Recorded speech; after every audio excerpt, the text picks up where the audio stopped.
Oh shit. Here we go again.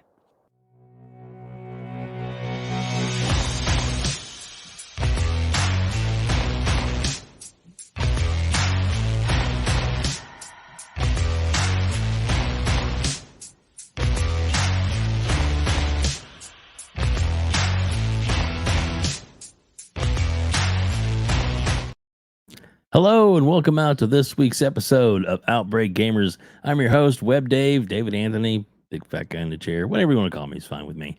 And I am here with Axel. Axel 1324.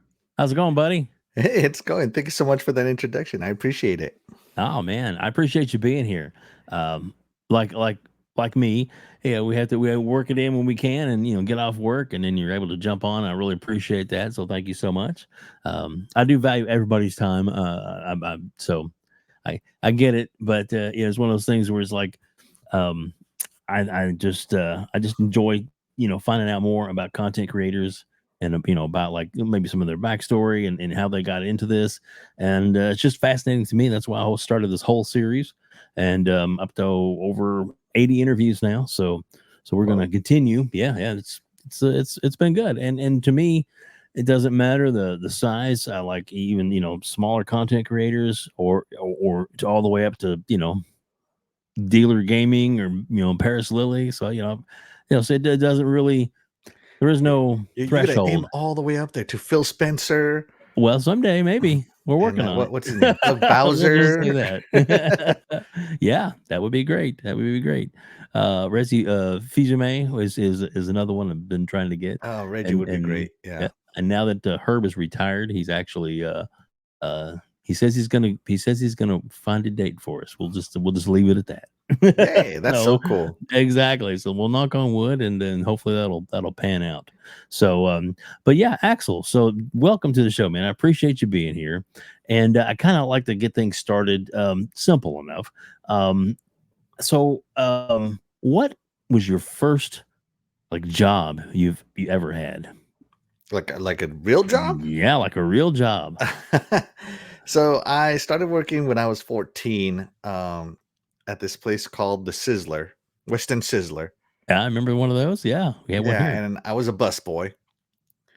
And ironically, it's the only job I've ever been fired from. I was a bad busboy. I would just call off, because I was 14. I wanted to play with my friends. I was just doing it for extra money, not really focused on the job aspect of it. So yeah, I was a busboy at the Western Sizzler, and yeah, There you go. I don't think I was even there a year. Literally, that's and yeah, everybody starts somewhere. I just Hmm. I just find it fascinating as to how people get going in life. I mean, when I spoke to Randall Thor 19, it was I think it was Wendy's or Burger King or something like that was like one of it. Was his Yeah. startup job kind of thing. Fast food restaurant basically. So yeah, so it's just you just never know. So. And then some people come up with some crazy ideas, or some people that like, well, it never really worked. Okay, cool. Must be nice. Well, I even had I've had two different conversations where when I ask them, they're like, "Well, I really can't talk about my job because I work for the government," and I'm like, "Okay, cool, going on."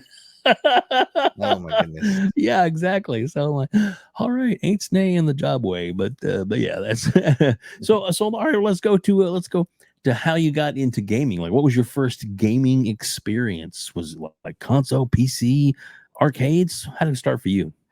So I think all of us, when we get to my age, our first experience was always in the arcade, but I couldn't tell you what in the arcade got me into gaming. And really, when I grew up, they had all those older games like, Asteroids, which I sucked at, and um, what was it? Space Invaders, which I sucked at, Centipede, which I didn't even know what the hell I was doing. um, I remember the laundromat had those arcade cabinets, and that's where I would play some, but Mm-hmm. I wouldn't say I got into it. Where I got into it was um, I was living in Mexico for a year, and there was this toy store called called Puppies, like dog puppies. right? It was called Puppies. In English, it's called Puppies. Mm-hmm. And I walk in there, and so I walk in. Here's the toy store. Everything is the toy in the front, but that didn't get my attention. I hear all kinds of commotion over here on my left, and I turn to my left, and I walk in, and there is like Nintendo and Sega cabinets all around. Not even cabinets; they're like actual consoles. And there's a wall of games that you can rent time on. Wow. And so it was actual, like, the actual console setups. It wasn't no arcade cabinets. Right. And I remember just being blown away at these things, right? These consoles. And I look and they're playing this game called Mega Man. And I'm like, that's a robot. And it's Mm-hmm. cool. And it sounds cool. Man, that's cool. And I remember after that, I rented it was for about 50 cents American, but to them it was a lot more money. But for about 50 cents at a time, I would get about 10 minutes worth of play, which is way better than 50 cents in an arcade, right? Mm-hmm. Yeah. Um, so 10 minutes at a time, I ended up playing Mega Man 2. That was my first console game that I remember playing, and the game that got me into gaming just because I was so fascinated. And it was hard, but 50 cents at a time, 10 minutes at a Mm-hmm. time, I ended up beating it. And you remember the password system on it? Like it Oh had yeah. the the grids 1, 2, 3, 4, 5, and A, B, C, Mm-hmm. D, E, and the dots where you put them. Yeah. And so every time it was almost time for me to my time would be up, I would die on purpose so I could write down my password. There you And go. that's how I ended up beating Mega Man. And after that, I was addicted. All I wanted for my birthday was a Nintendo. From then on out, everything I wanted for Christmas and birthdays, and to this day, is just video games. Nice. It just flourished from there. So Mega Man Yeah. 2 was my first game. That's really cool. That's a good game. That the whole franchise is good. So Yeah. did I guess when would you save up to get your own system or get it as a gift, or how did you So get into the house? so that same year, well, almost a year later, right? Let me think. Yeah, almost a year later, March comes around and my dad buys me and my brother a Nintendo. Right? I was the bigger brother, so I had to share everything. Right? And he buys me a Nintendo, and it just comes with Mario Brothers Duck Hunt. They didn't buy me any extra games, right? Right. I played the crap out of Mario, man. I played the crap out of Duck Hunt. Um, and to this day I have that Nintendo. So That's awesome. yeah, it's so funny because the nephews, they're young. They see my Yeah. massive collection of video games that I've had since I was like 6 years old. Yeah. Uh, and they go, "Wow, I want my collection to be as big as yours." I'm like, "Don't sell anything." I go, "This is I've been collecting this for now 35 years of my life. This didn't happen overnight." Mm-hmm. Yeah. Yeah. So, but yeah, I remember that birthday, my dad got me that Nintendo, and like I said, every birthday and Christmas after that. And I remember on another Christmas, me and my brother, I convinced my brother that instead of asking for a video game, we would get a video game each. That we pool our resources and get a TV for our bedroom. So we both asked for a TV, and I remember my first TV was this little 13-inch RCA TV. Right. Yeah. Uh, I don't know how much it cost. I was just so happy to have a TV. I made a little. I went and got some bricks from the outside and made a little. The cinder bricks. My dad was into construction, so we had a lot of construction Yeah. materials. Yeah. Right. It's not like I went and got cinder bricks from the ghetto. No, that's Right. just I what got my you. dad had. Yeah. Right. Yeah. In his truck, and I took some of it, and we made our own little TV stand out of bricks, and we knocked out the middle, and that's where our Nintendo went. And eventually my dad, he was a welder. He welded us an actual nice little That's entertainment cool. center with wood. That's very cool. Very cool. So yeah, man, that's awesome. So I mean, apparently, you got into it, and I get with the with the siblings kind of thing. My sisters weren't really into gaming much, thank goodness, but I'd had cousins that would like, we'd hang out like brothers, Yeah. So yeah, we get into that stuff a lot, which was Mhm. really cool. So but yeah, so I guess from there, I guess but I mean, having your brother, your younger brother, probably was always a blessing and a curse for siblings, right? But I guess having somebody to play with, as far as like 2-player games and stuff like that, or take turns on different things, you challenge it without would you guys fight over it, or did you guys take your time and go back, watch him play while you play, that kind of thing? We would take turns on single player games. And some games my little brother just wasn't interested. He was into video games, but not like me. My little brother was more of a social creature than I was. Mm-hmm. He Yeah. wanted to hang out with his friends and go to his friend's house and play Nerf or ride his bike and whatnot, right? And I love riding my bike too when I was a kid. Sure. And we spent a lot of time outside when we were young, a lot of time touching grass, if you will, or I guess in our case, my dad built us a tree house. We touched trees, um, Awesome. and just being children, I guess. But when it did come to gaming, I don't remember arguing with him as much but he would cry when I would beat him in fighting games. Oh. Because I just was merciless about it. Let your Right. brother win. He has to earn it. You know? But ironically, I could beat him in fighting games, but he could beat me in sports games Oh, when all it came right. to the versus styles. Right. So I don't recall a time outside of luck of beating my brother in racing games. I've never beat him in sports games to this day. Wow. And to Yeah. this day, he doesn't beat me on fighting games. Right. And I'm not much of a fighting game guy. I'm not like, I've stopped playing since then, but even now we're older, and we're much less reactive. I still remember some of the moves, and it just happened. So yeah, it's kind of one of those things. But yeah, my brother got into he eventually got a Game Boy, and he got really into Pokemon, and that's all he played for a long time. And That's I never cool. got into Pokemon. I didn't much either, but my son did, and so my daughter. Yeah, They're no, both my brother still into was it. Pokemon must have been the whole thing in the school, because that's all he would ever talk about for a long time Yeah. and do. Um, but me, I was into more I was starting to get into RPGs and action adventures, more single player driven stuff. But Hmm.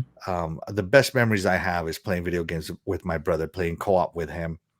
Um, That's cool. to this day, I consider games that let you do co-op superior to single player experiences, because there's just something about sharing the memory that just elevates a game for me. I know some people find that as a burden, like, I just want to be left alone and play my game the way I Right. want. La, la, la, la. Not me, man. I welcome the chaos of co-op. Yeah. I agree with that 100%. Um, I, when Halo and came out, and my son, who was not quite a teenager yet, I don't think, or close to being a teenager, 13 maybe, kind of thing, when he when we got the Xbox and we play Halo, and bought an extra controller so we could go through it together, and he got really good at it, to the point to where, like, he'd be carrying me on legendary at some points. I'd be like, it's all right, Dad, just stay back by me. Oh, okay. Follow me if you want to live. Pretty much. Yeah, exactly. That happened a few times. But and then of course over the generations and more, the Halo stuff that came out, and other games that did co-op. But yeah, I'm right there with you. With you as your brother, with me it was my son, because that's kind of a bond. He's Mhm. still a huge gamer to this day, and good or bad, I'm sure I influenced him a lot. So that's kind of the way that goes. But yeah, that's awesome. I want to kind of jump to all right. So your name, Axel. Mhm. Is that? I mean, is that like, is your a gamer tag, or how? What's up with that? So, back when I was 13, I got my first computer. Again, birthday present from my dad. Hmm. It was a used computer. It was trash. I mean, when he bought it for me, I was so excited, but it was trash. Right. When I stopped to think about it, as an adult, I think about it, it's trash. As a kid, I was so excited, right? Right. Um, but America Online became this big thing. when I was about Yeah. 13 years old, 13 or 14. And my best friend, who was far more spoiled than me, was on America Online. And so I wanted to be on America Online. I didn't want to be left out of my friend group, right? Right. And so I went on America Online and they're like, "Oh, pick your username." What's a username? Yeah. And it's like, "Would you like suggestions?" Back then it had a suggestions button, right? Mm-hmm. And so it was like, oh, it just mixed up my name. It added numbers behind my name, and I mean, it was like, okay, so my username is just supposed to be my name mixed up with some numbers. Okay, generate. Right. Right. I didn't like any of them, and finally, I'm like, you know what? I'm just gonna mix up my own name. And so the 1324 and Axel 1324 is just like my so my name Alex just mixed up, Mm-hmm. and 1234 just mixed up 1324, Gotcha. right? And so that's where it comes from, and ever since that's been my username. So if you ever want to know everything about me, just Axel 1324 into Google. It There will you pull up go. all my entire internet history from since I was 13, I'm sure, That's because funny. this has been my username. No one has ever taken it. I've Right. never struggled to use it on any service. It's unique enough. Yeah. So is that your gamer tag too? Yeah. So it's my gamer tag, my PSN name, my everything. It's all Axel 1324. My Twitter, everything is on there. That's awesome. That's Yeah. awesome. And just so that people know that you, I guess all the links and everything to find you will be in the description below, and Mhm. also in the audio version of this as well too. So don't worry, you'll be able to find him soon enough. I promise. So yeah. So well, thanks for sharing that. That's you never know. Sometimes for me, WebDave was just one of those things where my name's David and I'm on the web. So, hey, I'll just do WebDave and then do a Spider-Man or that kind of stuff. Mhm. And just, kind of, and then I was on the Xbox Live, beta program, beta tester for that. So, and that was, I definitely got the name because it was like, oh, well, there you go. There was hardly anybody else on it at Yeah, the there time was when we were, no competition then. right, exactly. But Yeah. luckily I was able to get it from the PSN tag when they implemented it, and even on even though you still have to put in the long code for Mhm. Nintendo, it's still my whatever username or whatever is WebDave. So I think the only thing I didn't get pretty much that I wanted to was because I've been on eBay for ever, and somebody already had WebDave on eBay, so I was on WebDave 2 on eBay. Oh, Damn it! no, not number 2. I know, right? All Nobody right. remembers number 2. Number one in my heart. But anyway, so I get that. But that's cool, man. That's cool. So I guess being a gamer and stuff, and as you've gotten older and gotten older. I mean, did you as you played through high school and was it like a hobby through through college or I'm not even sure if you went to college. So what game consoles did you merge to? After as you started growing up. So like most people my age, I started out with a Nintendo. And then Mortal Kombat came out, and only the Sega Mhm. Genesis had blood. So I Right. moved over to the Sega side, and man, I loved my Genesis so much. Um, my friends had Nintendos, and I had Genesis. I was the lone Genesis kid, and I was proud of it. All their Nintendo Genesis does what Nintendo don't. And I remember getting into like little arguments, and like whenever I would actually be losing, I would just be like, blast processing. That would be my answer to everything. Blast processing. Back then we didn't even know what blast processing was, but I'm like, Genesis has it, Nintendo don't. Blast There you go. processing. you know. Yeah. um, and then the Saturn came out and the PlayStation came out, but I wanted a Saturn, and I love my Saturn so much, man. It has some gems that I feel people are Me missing out too. on, I loved it. that have never been remade. There's no other way to play them other than emulation or physical copies. Yeah. Saturn is probably my most beloved console, probably because it was the biggest underdog console. Mhm. PlayStation was so big at that time, and PlayStation this and PlayStation that. And don't get me wrong, PlayStation had fantastic games, but Right. So did the Saturn, and it wasn't the same games. Yeah. And I just like, to me, Saturn just has this charm and allure to it that no other console has. And then after the Saturn, I got the Dreamcast, and this was the last console me and my brother got together. By the way, all these consoles were mine and my brother's. Yeah. Right. We got the Dreamcast, and that was the last console we got together because the following year I turned 18, and my brother moved to Texas, and I stayed in Colorado where we grew up, and I got a Nintendo 60, and then Sega got out of it, and I was sad, so I got a 64 because I wasn't gonna get no evil PlayStation. They just put my favorite console out of business, right? Yep.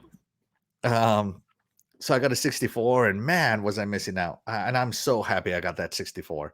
Yeah. Ocarina of Time, probably one of the greatest games ever made. I remember playing Bomberman Hero, GoldenEye. So much fun with GoldenEye. So much fun with Perfect Dark.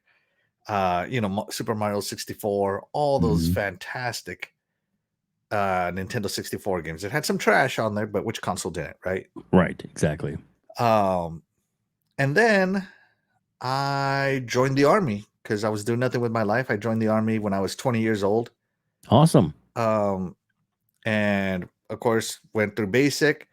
And then in 2000, and then as soon as I came out of all my schooling in the army, I deployed out to the desert for 2 years. Didn't really play much then. Right. I played on my computer. I took a laptop.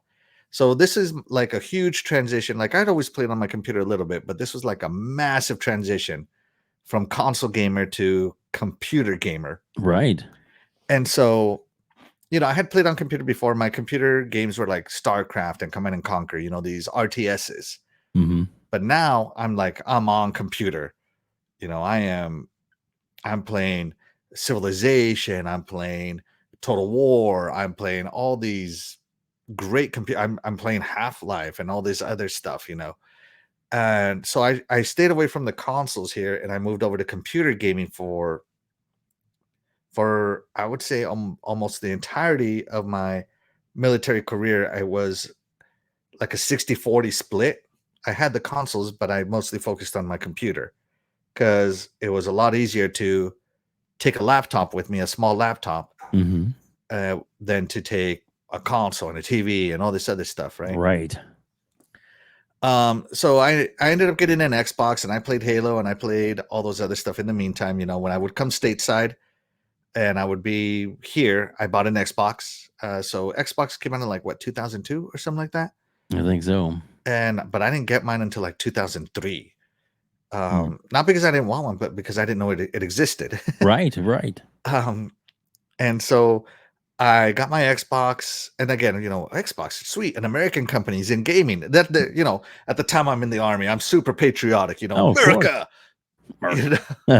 Yeah. And I'm like, ooh, an American company is into gaming. I am supporting that because that's the patriotic thing to do, right? And so I get an Xbox, and I'm loving it, man. I love my Xbox, and I think it's obvious, and it's a love that has never gone away. Nice. Since then. Halo brought me in. It became my all-time favorite series, and Halo 2 came out, but I remember playing what's that party game they had? It was Fusion Frenzy. Yeah, Fusion Frenzy. I remember playing that with some of my barracks mates. We played a lot of I played a lot of Knights of the Old Republic on it. I experienced they released an army game called Full Spectrum Warrior. I don't know if you've ever heard of it. That to this day. Love it. Yeah. A lot of people don't understand that game, and it's like, no, you can understand. There is a lot of deep tactics in that game. It is awesome. I love that game, man. People are missing out. The mech assault games were on there. Right. It was like the future to me. And then, of course, I deploy again. I get back. Again, more computer games. I get back. I get a 360. Halo 3 is out. I'm loving life.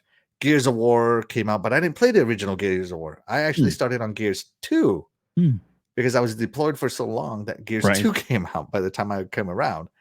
And I experienced that horde mode, and I'm like, oh my God, this is awesome. Yeah. And so me and my friends, we're all in the military at this point, right? We started what I called Friday night game night, where all of us would just at Friday night after our last shifts, we would get online on Xbox Live and just start playing Gears of War 2 horde mode. And we would play this for hours, like 3, 4, 5, 6 hours, just straight up horde mode. Hardest difficulty, you know? Yeah. Gears of War 3 came out, loved that one. And then then I get out of the army at the end of the 360 era, and I go straight into college. And I am focused, focused on college. So I didn't get much playing done. I remember buying Halo 4 on launch day. I had pre-ordered it from GameStop. So there I go at midnight to pick up my copy of Halo 4 Collector's Edition, you know, all that good stuff. And straight to the shelf it goes, and I didn't touch it. Because I knew if I opened it and played it, I wouldn't be studying. Right. So I didn't open it until Christmas break. That's dedication there, buddy. Man, you gotta. How bad do you want it? You know. Right. And so, you know, the 360 era ended, and I wanted an Xbox One, but I couldn't afford it. I'm a broke college guy, right? I'm not really broke, but you know, I can't afford any luxury expenditures at this point. So my friends banded together and bought me an Xbox One. That's cool. Yeah, and so I got the Titanfall edition with Assassin's Creed Unity. And I played Titanfall. It was awesome. And, you know, Halo 5 came out. I was so stoked. I love Halo 5. The story could have been done a little better, sure, but the multiplayer is chef's kiss, man. For Halo 5 multiplayer is amazing. And I remember the Kinect and saying Xbox on, Xbox record that, and turning on the Snap and, you know, just loading up all these apps. And I'm like, man, this console is awesome. Everybody hated it for no reason. Everything it's doing, everybody's doing now. Yeah. But everybody's like, oh, it's going to spy you. It's going to record you. I'm like, dude, if somebody wants to see me, they can see me. I don't care. I'm not doing anything illegal. And, you know, I was like, oh, what if they see you naked? Well, you're welcome. I don't know what to say, you know. You're welcome. You know, I didn't care about any of that stuff. Axel After Dark. Okay. Well, I mean, I've been on the internet since 13, you know. Right. Yeah. Like all of this stuff, all these console guys were so worried about. I'm like, guys. Yeah. Guys. Oh, come on. It's funny. They're like, oh, what if I get hacked? Nobody's gonna hack you. How do you know? Because they don't care about you. Yeah. They're not hacking you. They're gonna hack the entire system, and there's nothing you can do about that anyway. There you go. Yeah. Oh, what if they steal my credit card number? Then you're dumb. I don't know what to tell you. You know, like because I've been on the internet so long, none of this gets to me, right? Yeah. Like I was basically there when it blew up. Yes. And so the Xbox One comes out. I graduate college right when the Xbox Series X comes out. So I graduate. I now have this amazing job, more money than I've ever had in my life, right? Nice. And I'm looking at the Xbox One X. It's 4K with all this stuff. And here I'm like, just to let you know, I had like a 40-inch 1080p TV. And I knew the X was coming out, so I started saving my money. So when the X came out, the One X, I had already saved enough money to buy the TV to match it. So I bought an LG OLED C6, you know, OLED TV, 4K, all that good stuff, HDR10, all that stuff that the Series X could do, or sorry, all the stuff that the One X could do. And man, I'm loving life. Forza Horizon 4 comes out, fully optimized. They upgrade Halo. They upgrade Sea of Thieves. By the way, I love Sea of Thieves. Agreed. They upgrade all this stuff, and I'm loving life. And my nephews come, and I move into a new apartment. So some personal stuff happened where uh, half of my belongings disappeared, and so Oops. um, and so I have nothing except my consoles and my TV. And at the time, all I had was a lawn chair, one of those foldable, like Oh collapsible wow. cloth lawn chairs. Mm-hmm. And I was happy, because it was just me in my little apartment. And but then my nephews are coming for Christmas, and I'm like, man, I better go get a couch. I go to get a couch, and I'm like, yeah, my nephews are gonna go crazy over this stuff. Look at this setup. Look how amazing it is. And I have this picture of us, me and my nephews playing, and you want to know what they freaking played? They have all this technology in front of them, Right. and they're like, Fortnite. I'm like, come on, guys. Come on, Fortnite. Oh, that's so funny. Um, and so that's what they did, and I was just, but I'm super happy with my nephews. My nephews are, Yeah. I love my nieces and nephews, all of them, and if they like games, great. If they don't, great. As long as I get to spend some time with them. Exactly. Um, and so then, now I have a fantastic job. Um, life is going good. I get married. I get an amazing house. I get the Series X comes out. I had never done this before because I was always in the army. I had never done a midnight launch before, ever, of a console. Mm-hmm. So I'm like, you know what? I'm gonna do one for the Series X. There you go. So I still have my army cot, so I still have some of my army stuff that went missing, you Yeah. know.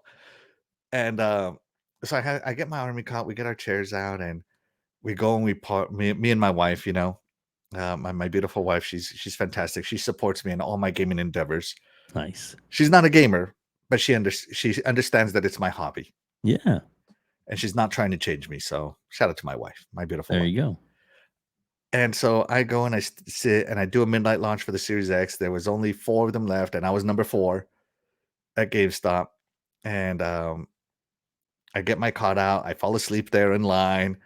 And it was just an experience. I did it just to experience it. Sure. And so yeah, the rest is history. I mean, I've upgraded my TV again to an even better TV because the Series X could do stuff that the One X couldn't, and my TV just Right. couldn't keep up. So you gotta get your money's worth, right? And go with the times. What's Exactly. another $3,000 on TVs? I mean, Yeah, I'm with you on that. First, I have to say, thank you so much for your service. oh, Appreciate that, sir. thank you. It's sometimes it can be very thankless, but thank you so much for doing that and for making that part of your life because you made us all safer and a better place for that. So thank you.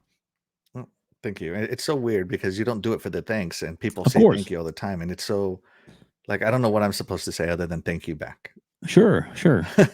But it's like to me, it's like um, I would feel like a total turd if I didn't, show the respect that I feel that you deserve for going through all that. So anyway, just so I get it, I understand it, but and not trying to harp on it, but it is it just lets you know that we do appreciate. There are people out there that really appreciate your service. So all right, so I guess things sound like they're a lot better now. That's good.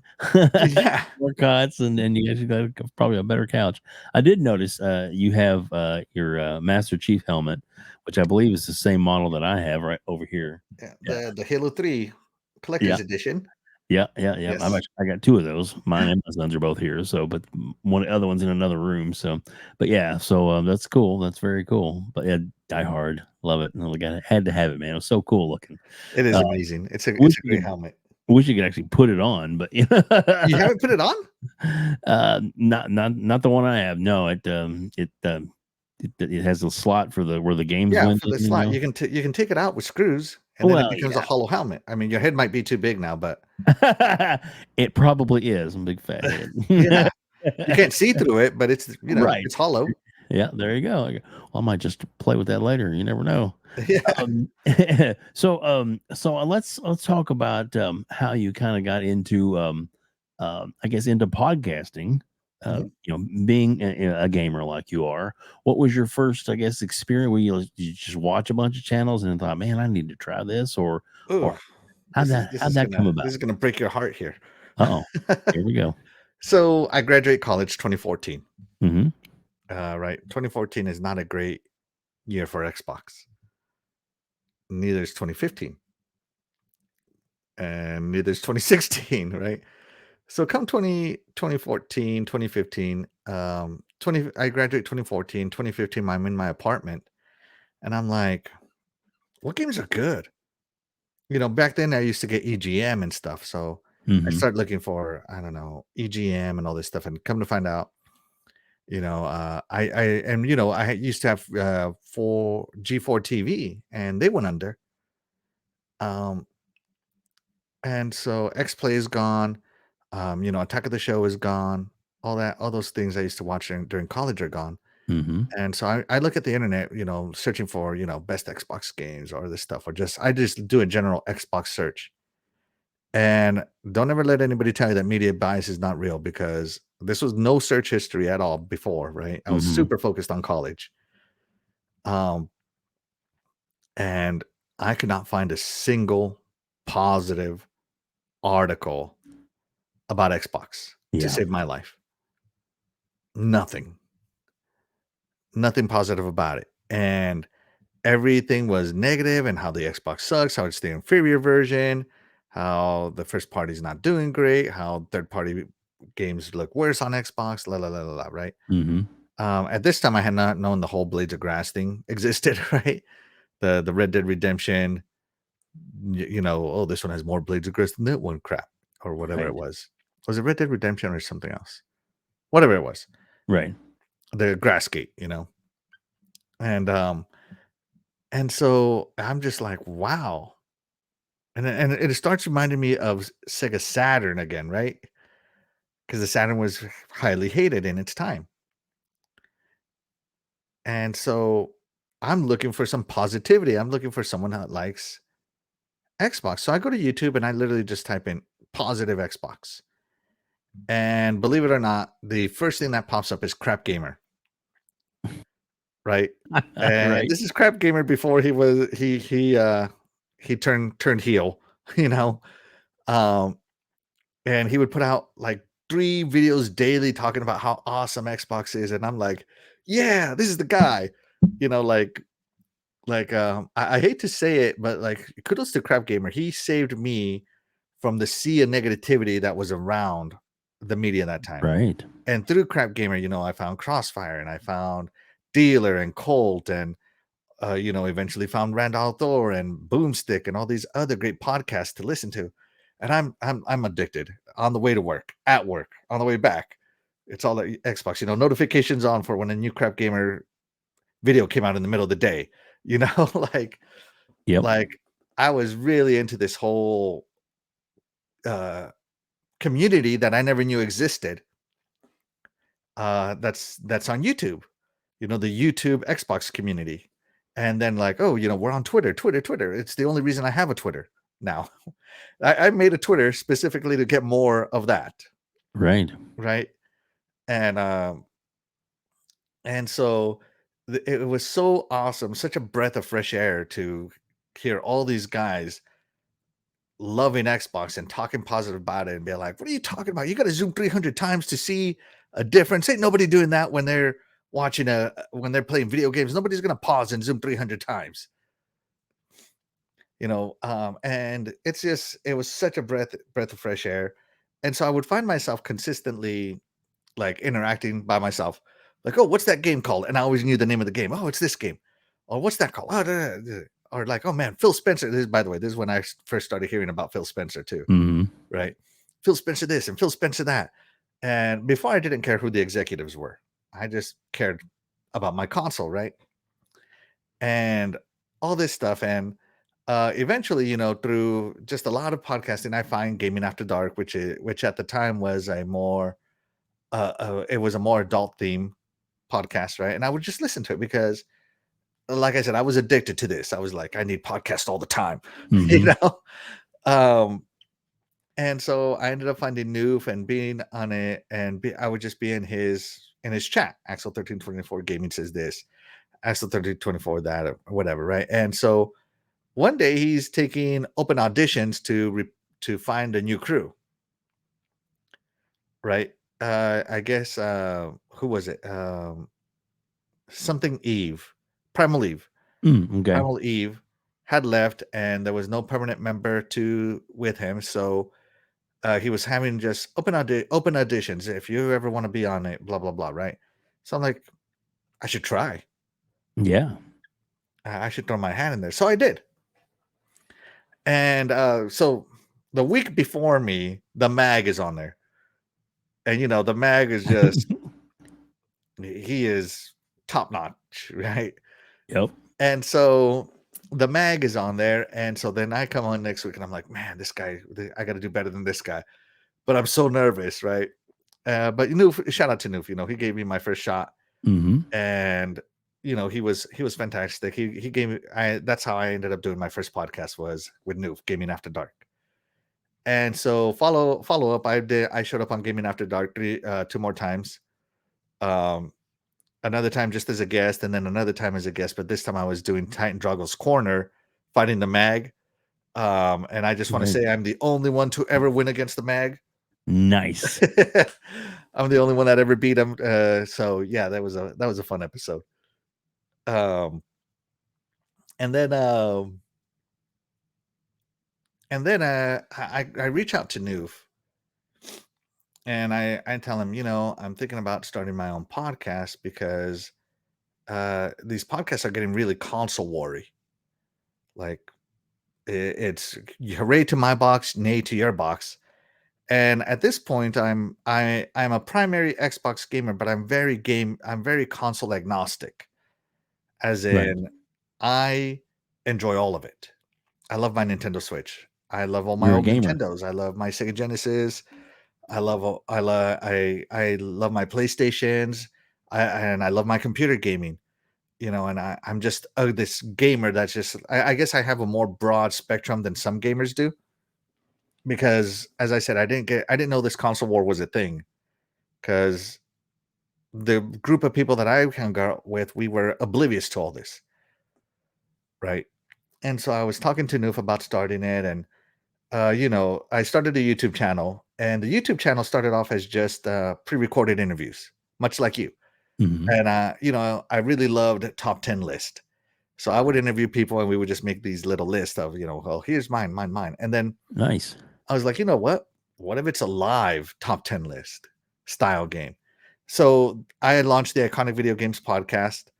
And in there, I get Doggy Dog, who is a fantastic personality. Like, this guy just oozes with charisma. He is a fantastic personality. And I end up finding Princess Zelda, who has probably the most creative mind I've ever seen in my life. Like, her creativity is through the roof, right? And the three of us start Iconic Video Games podcast, and all we do is we pick a topic and we just list our favorite games in that topic. And it's kind of not like an official ranking list, but hey, these are my top 3. Well, these are my top 3. Well, these are my top 3. Yeah. And at the end of the show, we end up having 9 games mentioned. And that's the Iconic Video Games podcast. We just pick a topic and list our favorite games in that topic. Yeah, it's great too. I enjoy watching that because you guys, sometimes, like you said, a little theatrical sometimes. You've seen us, huh? Yeah. Oh, yeah. It's so funny because, like, I love costumes, right? Like, all through my 20s, every single one of my 20s birthday parties was a theme party. Cool. Right. And so you can kind of see that in the Iconic Video Games podcast is we have a theme. Like, we have a space theme. I don't know if you saw my space theme. I'm in a full helmet, it's awesome. space. We had a wrestling episode where we dressed up as wrestlers. We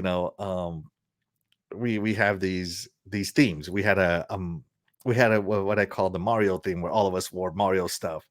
We've had Disney themes where all of us are like decked out in all Disney, like, right. And to me, it's just the fun of it, like, because that's what games are to me. They're just fun.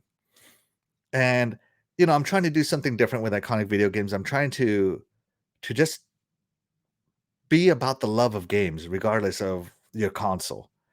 Right now, there's this gentleman who's been on my podcast now 2 or 3 times. His name is Roy Matombo.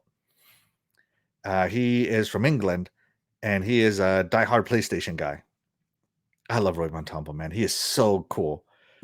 He always has a great opinion on PlayStation games. He introduces me to so many franchises I never knew existed. You got to widen your spectrum, you know. Right. Ironically, one of the minors in college I took was philosophy, and one of the things in philosophy is if you want to be wiser, you have to have conversations and listen, right? And so, to me, I kind of take that into my real life. Like, I'm listening to all this input from my guest, who some of them might be Nintendo centric, some of them might be PC centric. Like I had Tempest Sun on, and he's a PC guy through and through, and I like talking to him. It's just this amazing thing. I've had 3 real video doctors in video game studies on my Wow. show, Nice. and even though I could have this really awesome interview, talking about their theory and their things, all we talk about is games. What are your favorite Yeah. games, Doc?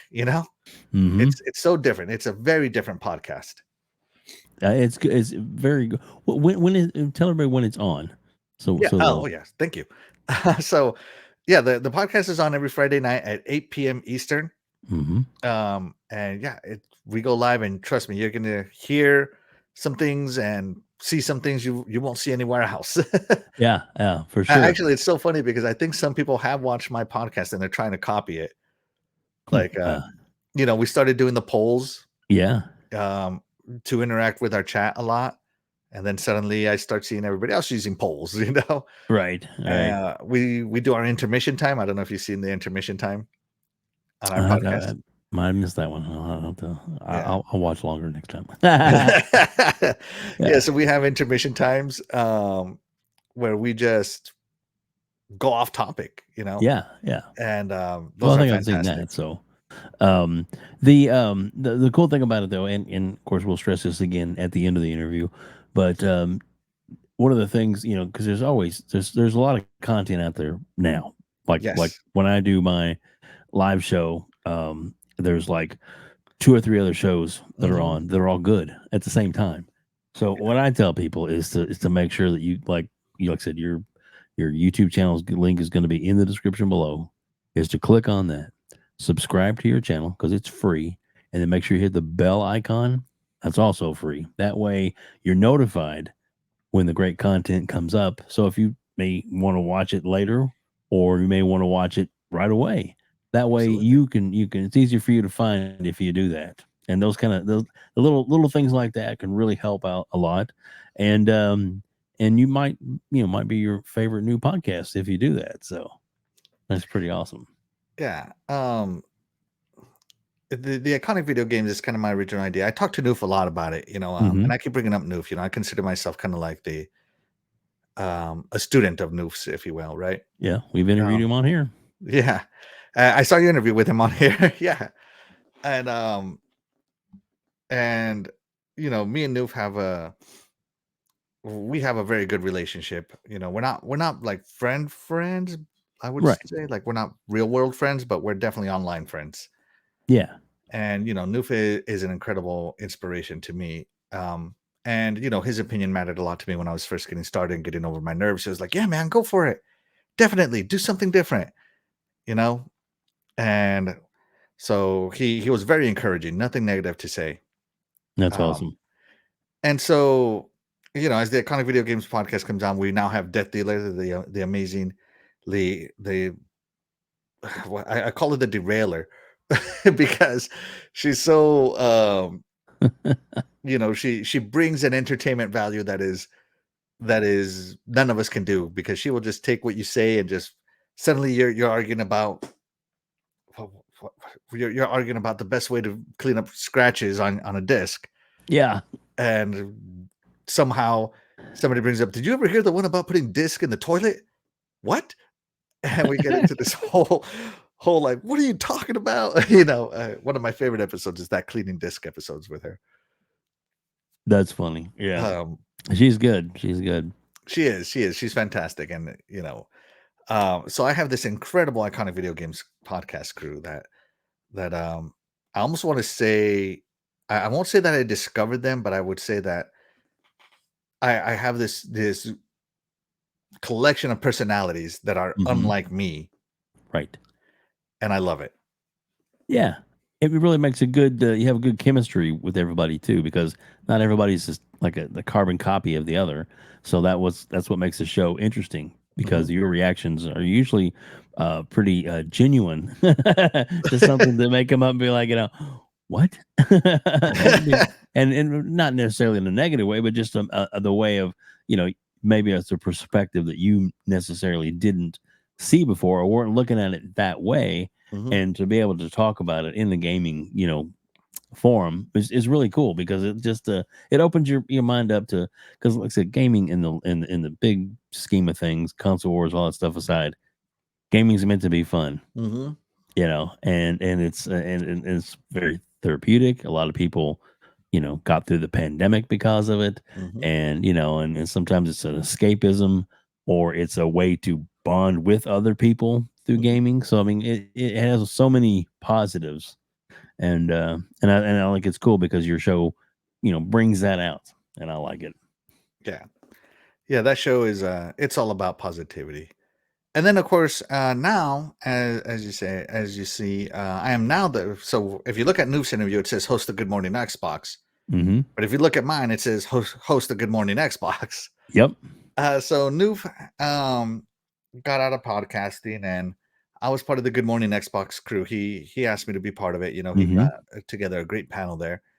And when Noof got out, you know, he told me I should take over. I should take over, and I had to think about it. Like, you know, if I take it over, it's definitely not going to be Noof's Good Morning Xbox anymore. It's going to be my Good Morning Xbox, my Right. flavor, my way of doing things.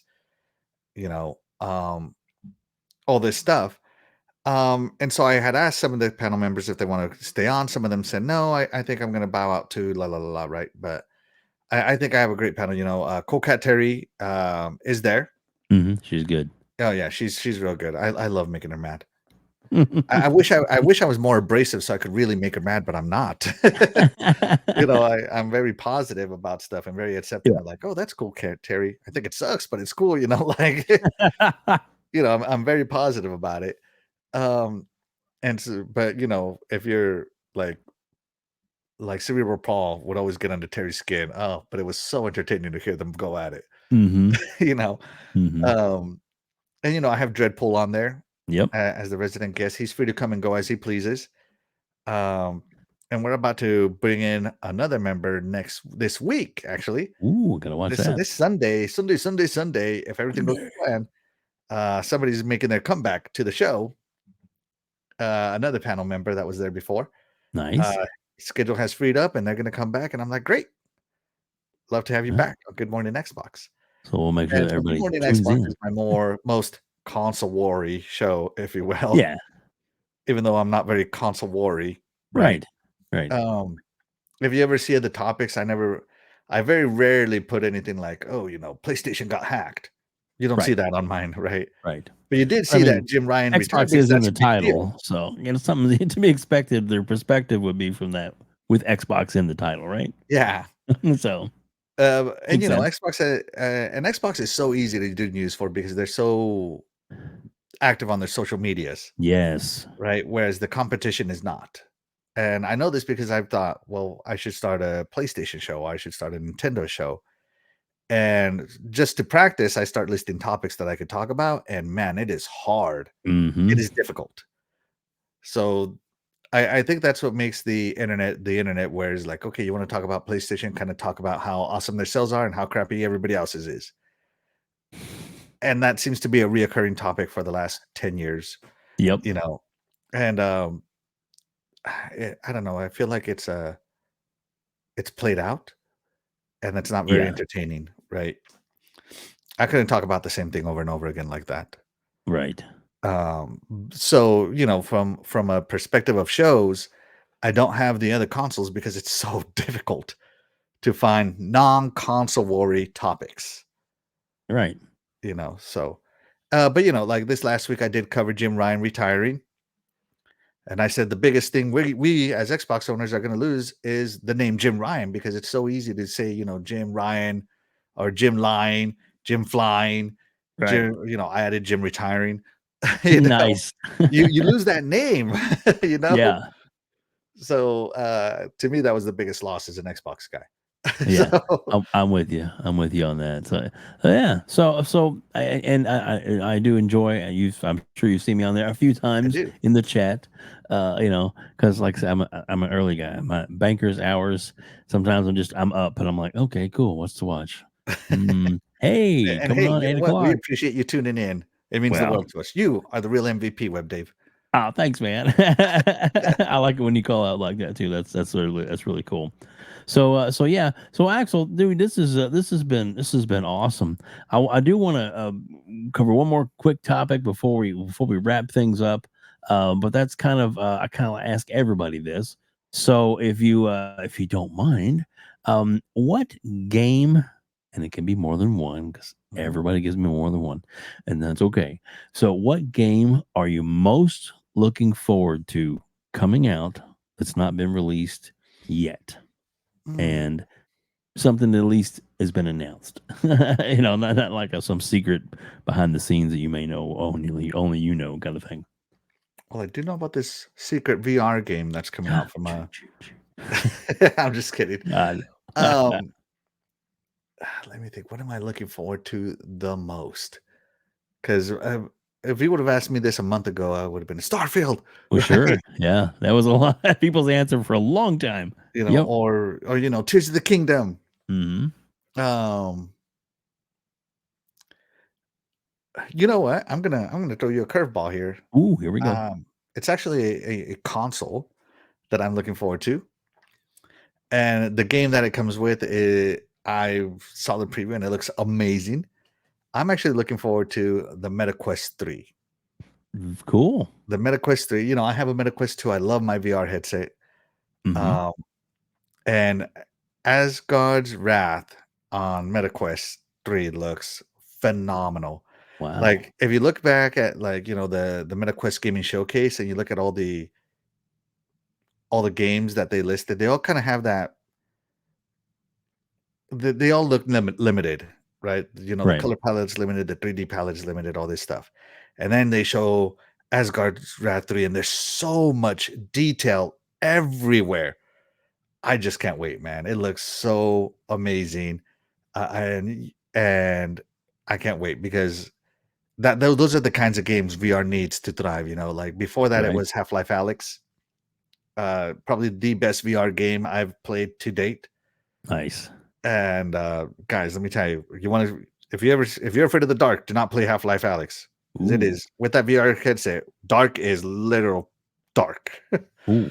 Okay. Right. Yeah. But yeah, I'm gonna go with MetaQuest 3 as God's Wrath. I cannot wait. That sounds awesome, man. I like that. Now, and isn't the MetaQuest? Didn't they just announce that they're getting or have gotten the Game Pass option for that?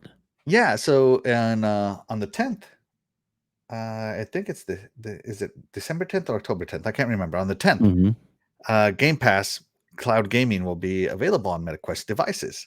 That's And so I'm interesting. very much looking forward to that too. I want to check it out, see what it's like. Well, yeah, especially if you already have it and you already have the account, you should be able to just, like log right in, right? Oh yeah, I am definitely an ultimate member, and I use cloud gaming all the time. I've talked about it many times on my phone. Hmm. I think it's fantastic. But yeah, man, the meta VR to me is the most immersive you can be in a game. Like, did you ever play Tetris Effect, Web Dave, Yes. Yep. on the Xbox? Hmm. What'd you think of it? I loved it. What would you give it? A score? Yeah. I'd say probably 7 out of 10. Okay. Perfect. Okay. So I also played it on Game Pass because it came there. I didn't have my VR headset at the time, Hmm. and I would say it was like a 7.5 ish Okay. kind of game, right? Hmm. I put on that headset and I rebought the game and I played it again. And holy cow, Yeah. Does the experience go up? And if you don't know, Tetris Effect was made for VR, Right. and wow, it's at that point it really is an experience, and it raised it from like a 7.5, all the way to like an 8.5. Wow. I mean, Okay. it is that good. It is that big of a difference when you play games that are made for VR on Mhm. VR. It's an experience, man. That's awesome.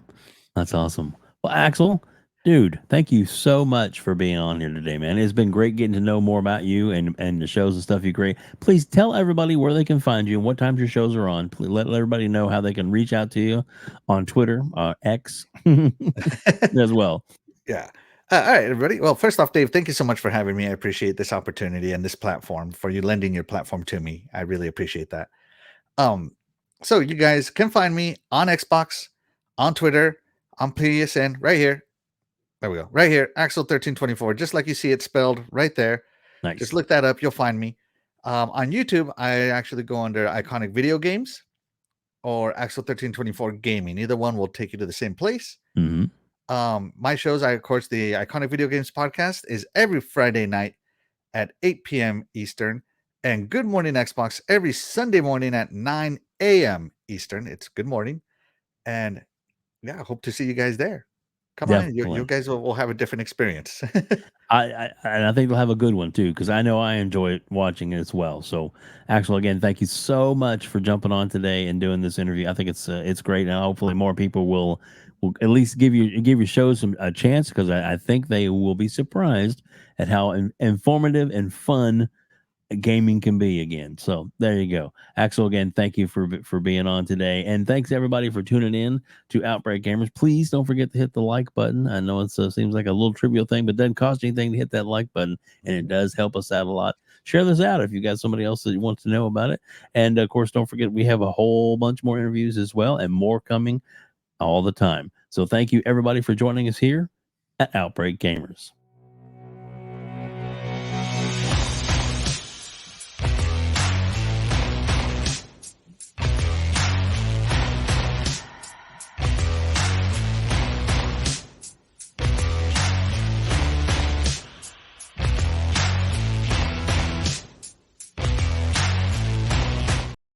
Game over.